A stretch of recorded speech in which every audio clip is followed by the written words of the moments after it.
The word jihad is mentioned in the Quran about 41 times. The words mercy, peace, and compassion are mentioned about 355 times. Yes, come in. Come on in, Riaz. Sit down, please. Contrary to popular belief in most Western cultures, Islam is a religion that preaches peace and tolerance. Yes, Patricia.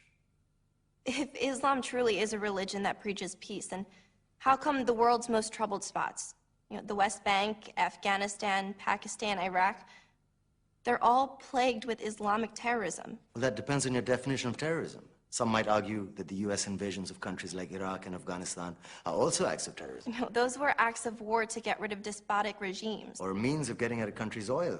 Conspiracy theories. Well, May I? Yes, please. Go ahead, Riaz.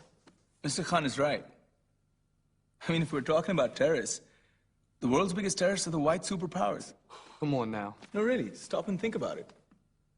Explain 9/11. Okay.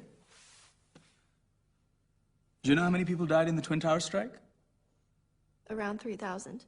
And do you have any idea how many people died in the bombing of Afghanistan? Take a wild guess. More than 15,000 people died. And that's just conservative figures. About 50,000 tons of explosives were dropped on innocent civilians. Men, women, children. Yeah, but that was because of the Taliban.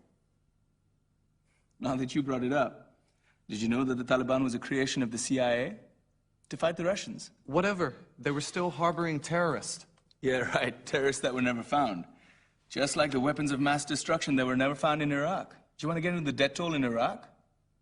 500,000 civilians and counting. And what do Britain and America say when they don't find these weapons? It's simple.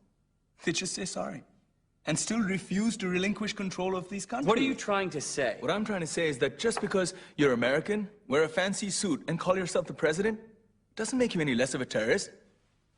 I'm saying that if you don't stop meddling in other people's countries, you will face a backlash. If Muslims like you feel that way, then why don't you get out of our country? We will. As soon as you promise to leave ours.